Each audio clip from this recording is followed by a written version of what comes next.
I stood in the kitchen of my brand new lakeside cabin, staring at the deed in my trembling hands. The property was in Brandon's name, my son's name. 42 acres of pristine waterfront, worth nearly $2 million. And the moment I'd told him I'd sold his childhood home to make it happen, he'd looked at me like I'd murdered someone. "You sold it?"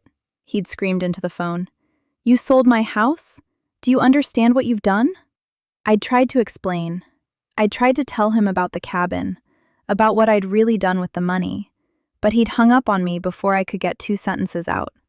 Now I was standing here alone in the morning light, surrounded by floor-to-ceiling windows overlooking the water, holding the proof of what I thought would be the greatest gift of my life. Instead, I felt like I'd destroyed everything. But I'm getting ahead of myself. Let me tell you what life looked like before I made this decision. My name is Michael Chen. I'm 56 years old, and for the past 30 years, I've been a high school history teacher in a suburb of Chicago called Riverside Heights. Nothing glamorous, steady paycheck. A 401k that was maybe 60% of what I'd need for actual retirement. A mortgage on a 1970s Colonial that I'd bought with my ex-wife Janet back when we were still young enough to believe we'd spend forever together.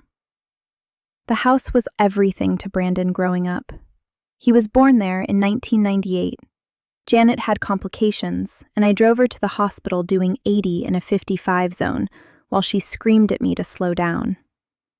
We brought him home to that house. He took his first steps on the hardwood floors in the living room. He learned to ride his bike in the driveway. When Janet and I divorced in 2009, the house was the one stable thing that remained. I got custody of Brandon. He was 11, and Janet decided her new boyfriend in Denver was more important than showing up to custody hearings. So it was just the 2 of us in that house for years. Brandon had his room upstairs, the one with the Blue Jays poster and the desk where he'd done homework. I'd sit in the kitchen most evenings, grading papers, and he'd come downstairs for a snack and we'd talk about his day. Nothing profound, just the ordinary rhythms of a father and son. He was a good kid, quiet, smart but not arrogant about it. He made the soccer team sophomore year, then quit junior year because he said he'd rather focus on academics. His guidance counselor told me he was heading to a solid state school. He was going to be fine. And he was fine. Brandon graduated from the University of Wisconsin in 2020, right in the middle of the pandemic chaos, with a degree in business management. By 2022, he'd landed a position at a commercial real estate firm downtown. He was making decent money, living in a shared apartment near the office, and slowly building a life that looked stable and promising. I was proud of him, genuinely proud. But I was also getting older, and the house was becoming a problem. The roof needed replacing. The furnace was original to 1972. The foundation had cracks that a contractor I'd hired back in 2019 had looked at and sucked air through his teeth. "Nothing catastrophic yet," he'd said, which is code for catastrophic is coming, and it's going to cost you 60 grand. The property taxes had climbed every year. I was putting money into the place constantly, money that I didn't really have. I was also alone, really alone. After the divorce, I dated on and off, but nothing had stuck. My best friend Mark had retired to Florida in 2019. My sister Linda lived in Boston with her family, and we'd see each other maybe twice a year. The house felt less like a home and more like a museum of my own history, a place where I was paying to preserve memories instead of making new ones. Then, in the summer of 2022, something shifted. I was having lunch with my colleague Robert at a sandwich place near the school. Robert was also a teacher, also single, also in his 50s. We'd known each other for 15 years, and he'd always been the guy who seemed like he had life figured out. Neat apartment, nice car, took vacations, didn't look stressed all the time like I did. "You ever think about selling?" he asked me, completely out of nowhere, while we were waiting for our order. "Selling what?" I said. "Your house, the one you've owned for 30 years. I laughed. Why would I sell my house? Because, Robert said, leaning back in his chair, you could actually enjoy your life before you die. That stung a little, but he kept going. He told me about his brother-in-law who'd sold a property in suburban Minneapolis, made enough to put a down payment on a place in northern Wisconsin, a cabin on a lake. Quiet, beautiful. No mortgage because the sale had covered it outright. He's up there every weekend, Robert said. Fishing, reading, his grandkids visit in the summer. He said it was the best decision he ever made. You have grandkids? I asked. Not yet, Robert admitted. But I think about them. I think about what I want my life to look like when they're around. I didn't think I'd ever have grandkids. Brandon wasn't dating anyone seriously, at least not that he told me about, and he was focused on his career. But that conversation stuck with me. For weeks, I found myself lying awake at night, thinking about what my life actually looked like. A full-time job I was good at but didn't love. A house that was slowly falling apart. No partner. No family nearby. No real plans for what came next. I started researching. Zillow, real estate websites, dream listings of cabins and cottages in places like northern Wisconsin, Michigan, Minnesota. Nothing serious at first. Just fantasies, the way you might scroll through sports cars on a Sunday afternoon, knowing you're never going to buy one. But then I actually started running the numbers. My house, according to Zillow, was worth about $450,000 in the current market. Not amazing, but solid. The neighborhood had gentrified slightly. Young families were moving in. If I sold now, I'd clear maybe $380,000 after realtor fees and taxes. That was enough for a small down payment on the cabin, maybe $400,000 if I found the right place. And then I'd still have the sale proceeds. After the down payment, I'd have maybe $200,000 left. Not a fortune, but enough to renovate. Enough to actually own something outright eventually. Enough to change the shape of my life. The first time I seriously looked at the lakeside property, the one in Brandon's name now, was on a gray Tuesday in October 2023. I'd taken a personal day. The real estate agent's name was Patricia, and she was the sister of one of my former students. She showed me 6 properties that day, but this one was different. It was 1.2 acres on a private lake called Clearwater, about 90 minutes north of Riverside Heights. The cabin itself was modest, built in 1995, well-maintained, about 2,400 square feet. 3 bedrooms, a wraparound deck, a dock with a boathouse. The price was $575,000, which Patricia said was negotiable. It's been on the market for 4 months, she told me.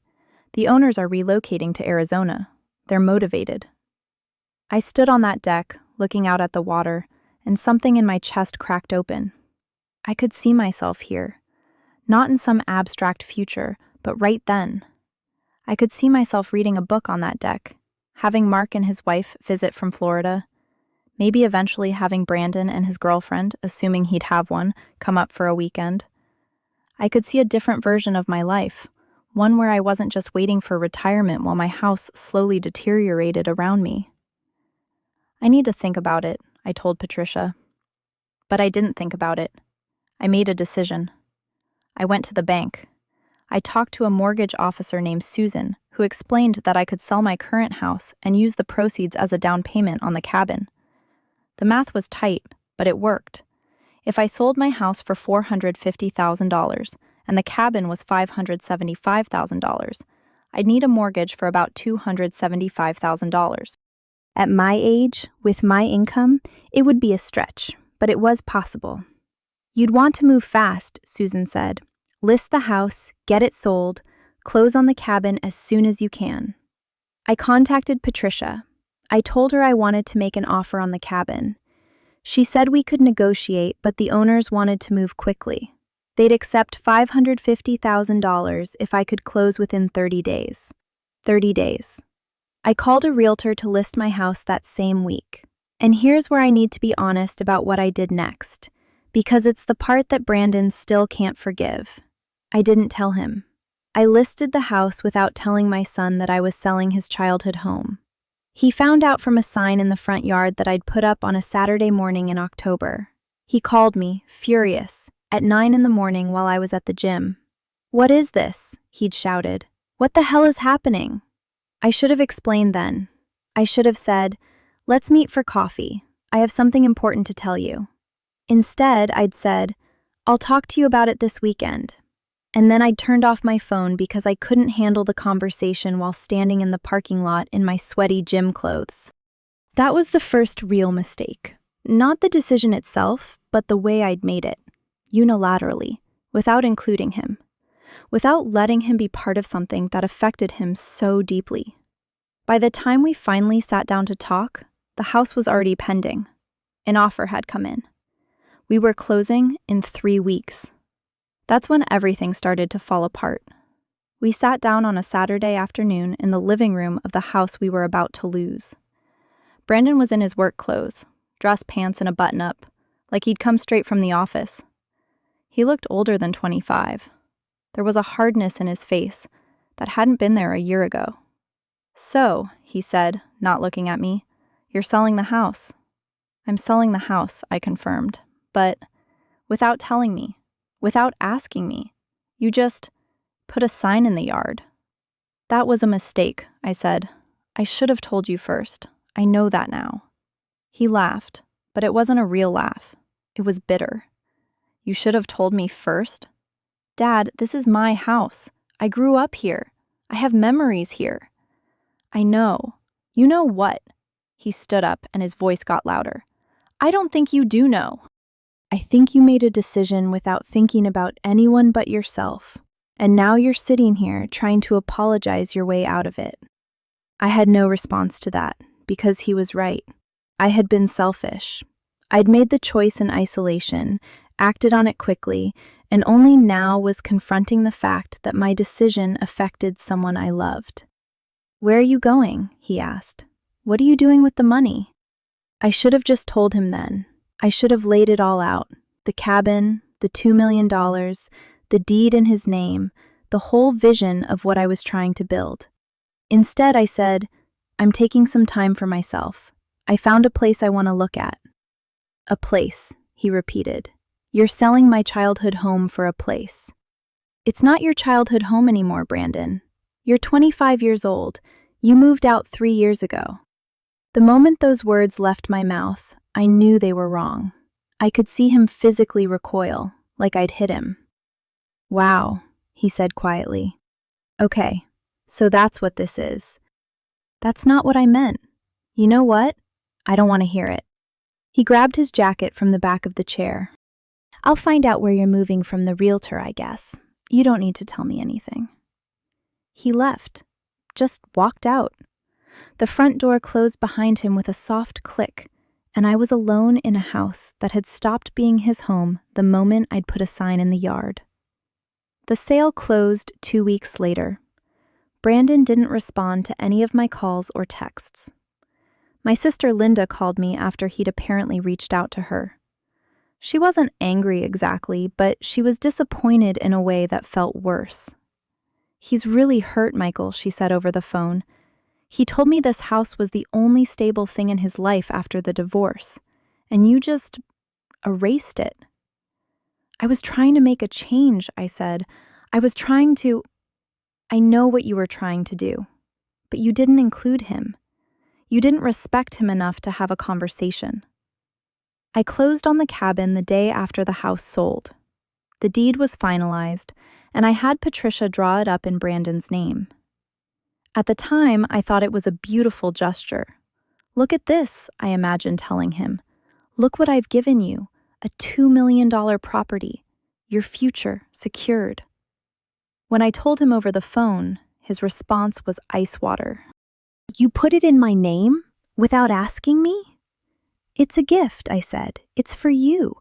It's worth almost $2 million, Brandon. Your future is—" "My future?"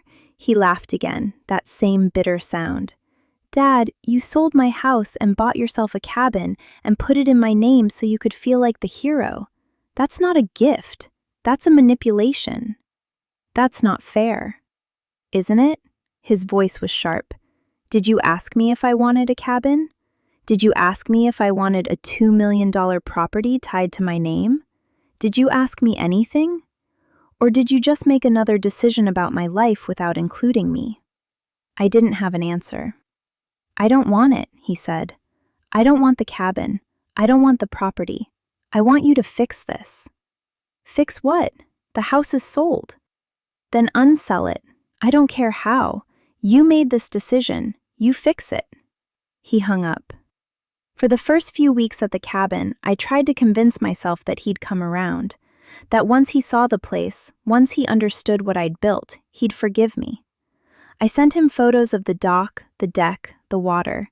No response. Then I started to spiral. I was sitting alone in the cabin on a Thursday night in November, and the isolation hit me like a wave. The place that was supposed to feel like freedom felt like exile. I'd burned my bridge with my son to get here. I'd destroyed his sense of home and safety. And for what? So I could read books on a deck overlooking the water? I tried to reach out. I called Brandon at work, and his receptionist told me he wasn't available. I drove back to Riverside Heights one weekend to try to meet him in person, but he didn't answer the door when I showed up at his apartment. His neighbor told me Brandon had asked the building to screen his visitors. By December, I was drinking most nights. Not heavily, but consistently. A glass of whiskey before bed. 2 glasses. 3. The cabin felt enormous and empty. The water was dark and cold. I'd made a terrible mistake, and I had no idea how to unmake it. Linda called me on a Tuesday in early December, worried. I hadn't responded to her texts in weeks. "How are you doing?" she asked, and the kindness in her voice almost broke me. "I'm not doing well," I admitted. "Brandon's still not talking to you?" "No." There was a long pause. "Michael, I think you need to actually listen to what he's saying. He doesn't want the cabin. He doesn't want the money. He wants his father to have respected him enough to include him in a major decision." I know that. Do you? Because from where I'm sitting, it sounds like you're waiting for him to come around so you can feel better about what you did. That's not the same as actually taking responsibility. After we hung up, I did something I'd been avoiding. I made an appointment with a therapist. Her name was Dr. Sarah Winters, and she worked out of an office in a strip mall between a Subway and a dry cleaner. I sat in her office for the first session and told her the whole story. She listened without judgment. "It sounds like you made a decision from a place of fear," she said. "Fear about aging, fear about being alone, fear about your life not being what you wanted it to be." "That's true," I said. And Brandon's reaction wasn't really about the cabin or the house. It was about feeling excluded from his own life. "I know that too. The question is," she said, "what are you going to do about it?" That's when something shifted. Not immediately, but over the next few weeks, as I kept seeing Dr. Winters, I started to understand that I couldn't force Brandon to forgive me. I couldn't buy my way back into his good graces with a $2 million property. I had to actually change my behavior. I had to become the kind of father who included his son in decisions that affected them both. So I did something radical. I called Brandon and asked him if he would meet me. Not at the cabin, not at a restaurant where we could be interrupted. I asked him if he would meet me at the old house, or rather, at the house as it was now, with the new owners. He was confused. Why would we do that? "Because," I said, "I need to show you something, and I need you to actually listen before you judge me." He agreed, reluctantly. We set a time for the following Saturday. When I saw him standing on the driveway of the house, looking at it like a stranger, I realized how much damage I'd done. He looked lost. "Come with me," I said. I drove him north, toward the cabin. He didn't ask questions, just stared out the window the whole way. When we got there, when we pulled up to the property and he saw the cabin for the first time, I watched his face carefully. "This is beautiful," he said quietly. "I know, but that's not why I brought you here." I took him inside, down to the basement, to a room I'd been working on in secret for the past month. a room I'd never mentioned in any of my letters or calls. When he saw what I'd done, when he understood what it meant, his entire body went still. "Oh my God," he whispered. On the wall, covering almost the entire basement, was a mural. A photograph, blown up to massive scale, of Brandon as a child in the driveway of the house on Riverside Heights. He was maybe 7 years old, on his blue bike, grinning at the camera. The photo was from 1995. I'd had it enlarged and professionally printed and mounted on the wall myself. "Dad," he said, and his voice cracked. "Why did you—" "Because," I said, "your childhood home is still your home. I didn't erase it. I carried it with me, and I wanted you to know that. I wanted you to understand that I wasn't running away from that house or from you. I was trying to build something new while honoring what we had." Brandon stared at the mural for a long time. I could see tears on his cheeks. "I'm sorry," I said. "I'm so sorry for how I did this. For not including you. For making you feel like you didn't matter." He turned to me. "You really think this fixes it?" "No," I said honestly. "But it's a start." He nodded slowly. "It is a start." We didn't hug.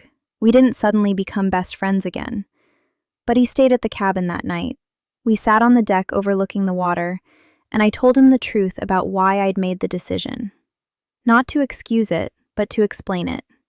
And he listened. Actually listened, without interrupting or getting defensive. "The cabin is yours," I told him. "Legally, financially, all of it. I'm not taking it back. But I need you to know that I put it in your name because I wanted you to have security. I wanted you to have something that couldn't be taken away. I made a lot of mistakes getting here, but that intention was real." "I know," he said finally. "I think I've always known that. I was just too angry to acknowledge it." "You had every right to be angry." "I did," he agreed. "But I'm tired of being angry." We sat in silence for a while, watching the sun set over the water. It wasn't redemption. It wasn't a complete resolution. But it was something. It was the beginning of rebuilding. What I didn't know then was that the real test of our relationship was still coming. That this moment of fragile understanding was just the eye of the storm, and that Brandon was about to discover something that would shake everything I'd just tried to repair. Something that would force me to finally tell him the whole truth. It happened on a Tuesday in January, 6 weeks after Brandon and I had started to rebuild something. I was sitting in the cabin's study, grading papers from my online teaching gig. I'd scaled back to part-time at the school to have more flexibility, when my phone rang. It was Patricia, the realtor who'd sold me the cabin. She sounded nervous. "Michael, I need to talk to you about something," she said. "Can you call me back from a private line?" My stomach dropped. I'd learned by then to recognize the tone of someone about to deliver bad news. I called her back from the landline. "What's wrong?" "I've been doing some paperwork," she said carefully, "and I found something in the original listing documents for the cabin, something that wasn't disclosed properly at closing." "What do you mean?" "The previous owners, the ones who sold you the property, they didn't actually own it outright. There was a lien. A construction lien from 2001 that was supposed to be paid off but never was." The words didn't make sense. "I don't understand. The title was clear. We got title insurance." "I know, and that's actually good news because the insurance should cover it. But here's the problem. When the lien was filed, it was filed against the property as a whole, including the dock structure and the boathouse. Those were additions in 2002, right after the lien was placed." "Patricia, what are you saying?" "I am saying," she said slowly, "that technically someone else owns the dock and boathouse. There's an old construction company out of Milwaukee. They never pursued it legally, but the lien is still active in the county records." I sat down. "How much are we talking about?" "The lien is for $78,000, plus 32 years of accumulated interest and penalties. The total is somewhere around $130,000. $130,000. Money I didn't have. Money that would drain the small savings I'd built from the house sale. What do I do? I asked. Your title insurance should cover it, but you'll need to file a claim and there will be a process. In the meantime, I'd recommend you don't make any improvements to those structures or do anything that might complicate the claim. After we hung up, I sat in the dark study for an hour, staring at nothing. This was fine. This was a problem, but it was manageable. The title insurance would handle it. I'd call the title company in the morning. But something nagged at me. Something about the way Patricia had called, the tone of her voice, the fact that she'd emphasized calling from a private line. I decided to do some research. I pulled up the county records online and searched for liens against the property. Patricia was right. There was a lien for Midwest Construction Services, filed in 2001, never satisfied. Then I searched for Midwest Construction Services. The company had gone out of business in 2008, but I found a phone number for the owner, a man named Richard Kowalski. He was listed as living in Milwaukee. I called the number. He answered on the fourth ring, suspicious but polite. Mr. Kowalski? My name is Michael Chen. I own the property on Clearwater Lake that your company did work on back in 2002. There was a long pause. How did you get this number? County records. There's a lien against my property. I was hoping we could resolve it. Another pause, longer this time. You're the new owner? Yes, I closed on it in November. Interesting, he said, and something in that one word made my skin crawl. And you don't know anything about the previous situation? What previous situation? The previous owner of that property, the one who hired my company to build the dock and boathouse in 2002. He paid for the materials and labor, had me do the work, and then refused to pay the final bill. Claimed the work was shoddy. Said he wouldn't pay until I fixed it to his satisfaction. I fixed it twice. He still wouldn't pay. Then he told me to send him an invoice and he'd think about it. And you never got paid? Never. By the time I tried to pursue it legally, the market had crashed, and then his property went into foreclosure. I placed a lien, but he'd already lost the house to the bank. I couldn't pursue it against him. And then your cabin was sold, and I figured whoever bought it would deal with it. I've just been letting it sit. How much do you want? I asked. What do you mean? To settle the lien. How much do you want to make it go away? He laughed.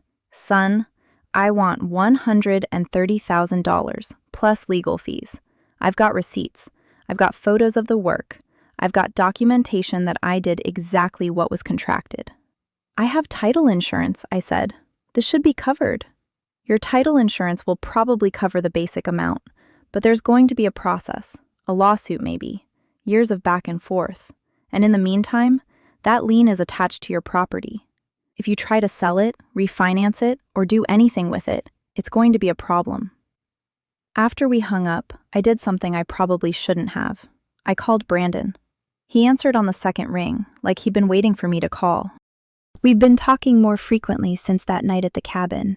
Small conversations about work and weather and the things fathers and sons talk about when they're trying to rebuild trust.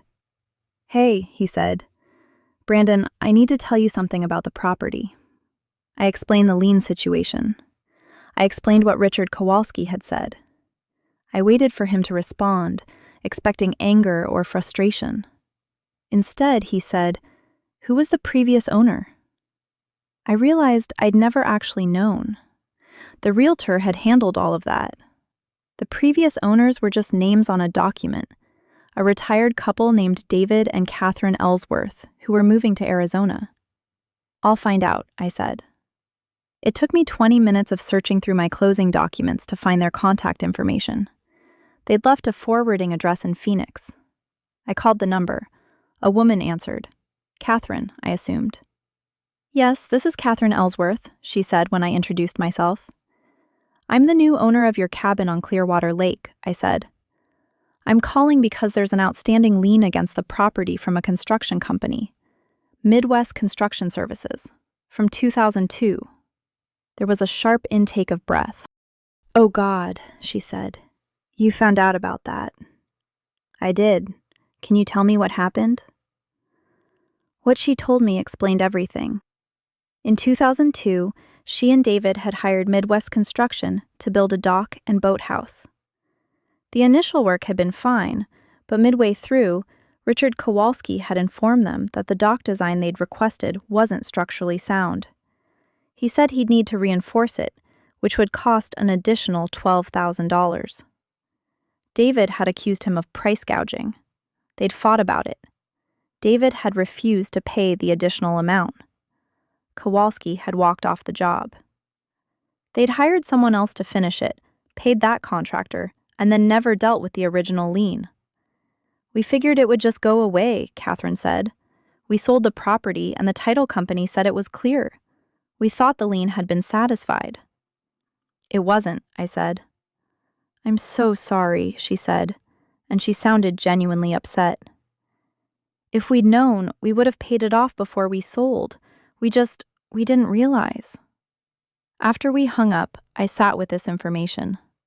The previous owners had been negligent. Richard Kowalski had been right to place the lien. And I, the new owner, was caught in the middle of a dispute that had nothing to do with me. The title insurance company was slow to respond to my claim. 2 weeks passed with no word. I called them twice. The third time, I spoke to a supervisor named James, who told me that they were investigating the claim, but there was a complication.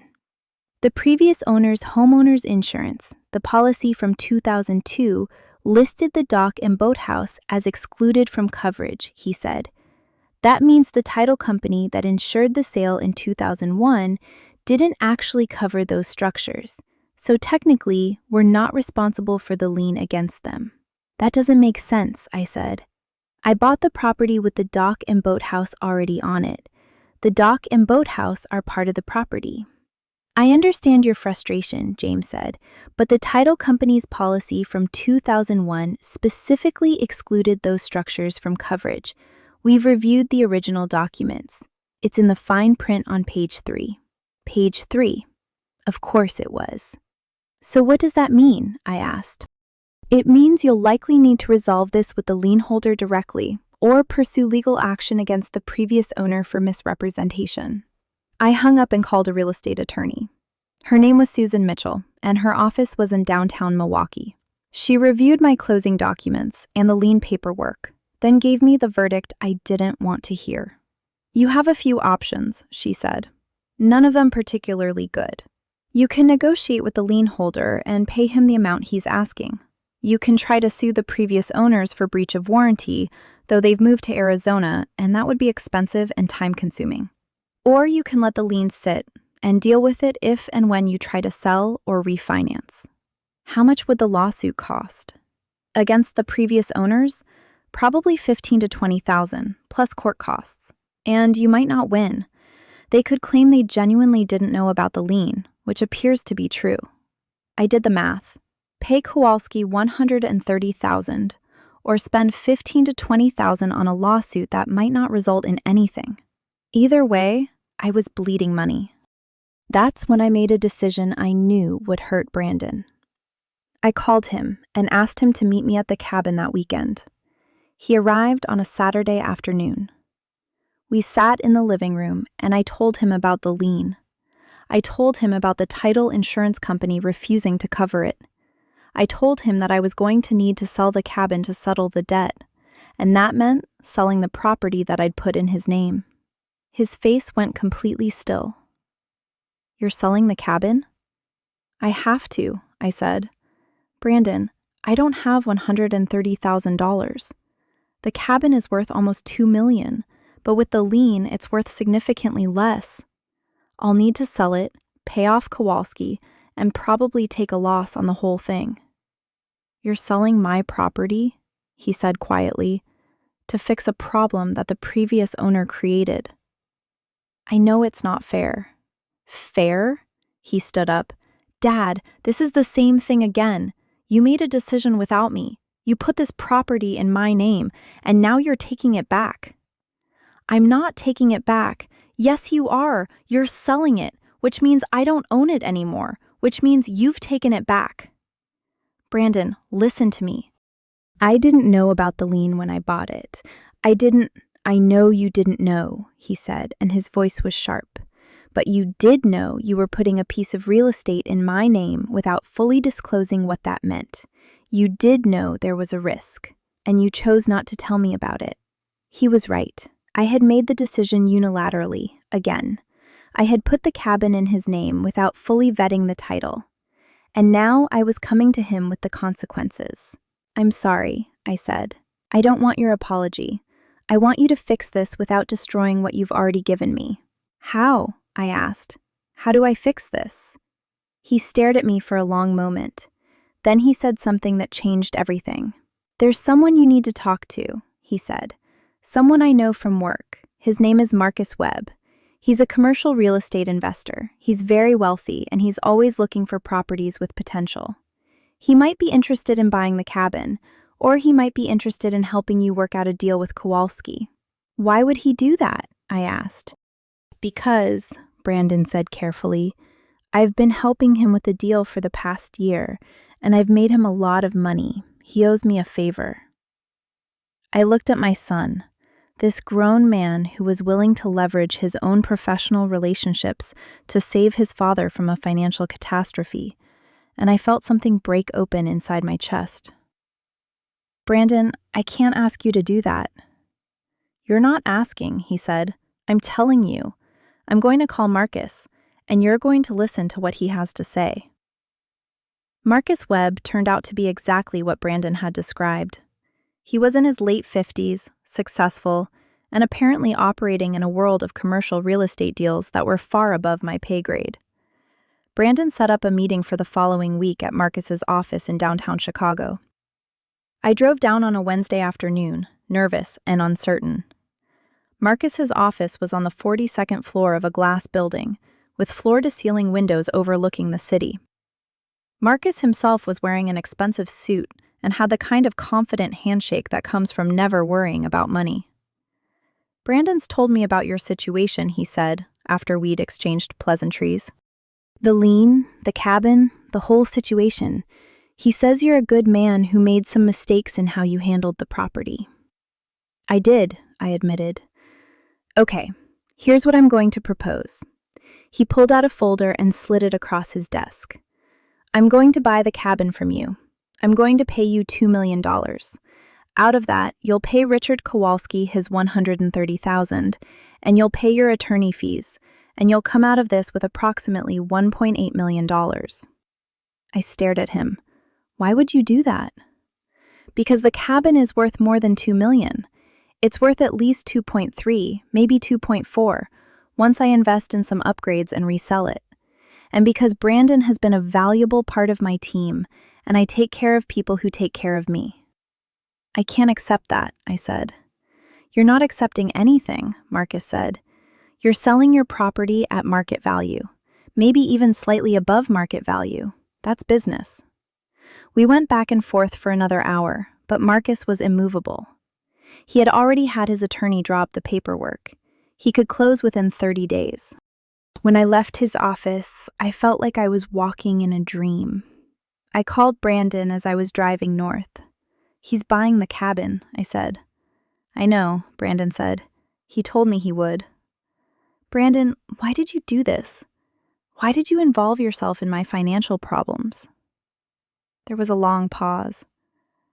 Because, he said, you taught me that family matters more than money. You sold your house to buy me a cabin, even though it hurt me at the time. Marcus is buying the cabin because I asked him to, because I made money for him, and because he respects me. That's how the world works, Dad. People take care of each other. I'm taking care of you now. That's what sons do. The closing happened on Valentine's Day. I signed the papers, and $2 million appeared in my bank account. After paying Kowalski, the attorney, and the realtor, I had approximately $1.7 million left. It was more money than I'd ever imagined having, and it was money I'd never wanted. I called Brandon that night. I have something to tell you, I said. and I need you to listen to the whole thing before you respond." "Okay," he said. "I'm listening." "When I sold the house to buy the cabin, I had a specific plan. I was going to put the cabin in your name as a security blanket, something that couldn't be taken away, a tangible asset that would be there for you no matter what happened to me, no matter what happened to the world." "I know," he said, "but I'm realizing now that giving you things isn't the same as giving you security. Real security comes from trust, from honesty, from being included in decisions that affect your life." "Dad, let me finish. I'm going to set up a trust. All of this money, 1.7 million, is going into a trust for you. Not as a gift, but as something you'll control. Something that's actually yours, legally and completely. You'll have a choice about what to do with it. You can invest it, spend it, give it away, whatever you want, but it will be yours to decide." "I don't want your money," Brandon said quietly. "I know, but I need you to have it, because I'm your father, and that's what fathers do. We try to take care of our children, even when we get it wrong, even when we make mistakes." There was a long silence. Then he said, "Okay, Dad." "Okay." The trust was finalized by April. Brandon and I met with the attorney, and he explained to my son exactly what he was inheriting: $1.7 million in a trust that he could access at any time for any reason. Brandon didn't celebrate. He didn't cry or hug me or say thank you. He just nodded, and then he asked me a question that cut through everything. "Are you happy?" he asked, "with how everything turned out?" I thought about the cabin that I no longer owned. I thought about the house I'd sold. I thought about the years of loneliness and the months of rebuilding with my son. I thought about the mistakes I'd made and the pain I'd caused. "No," I said honestly, "but I'm learning something more important than happiness. I'm learning that the things that matter most, family, trust, honesty, those are things you have to earn, not buy. And I'm earning them with you, one conversation at a time." Brandon smiled, and it was the first genuine smile I'd seen from him in months. "That's enough," he said. "That's more than enough." I'd spent my whole life trying to secure my future, but standing there with my son, I realized that the future I'd actually wanted was right in front of me all along. Not in a cabin or a house or a financial portfolio, in the man my son had become, and in the relationship we were finally, slowly rebuilding. The lesson wasn't about money or property or grand gestures. It was about showing up, telling the truth, and being willing to change when you get it wrong. It was about understanding that sometimes the greatest gift you can give your child isn't something you can buy. It's your honesty, your vulnerability, and your willingness to put their needs before your own pride.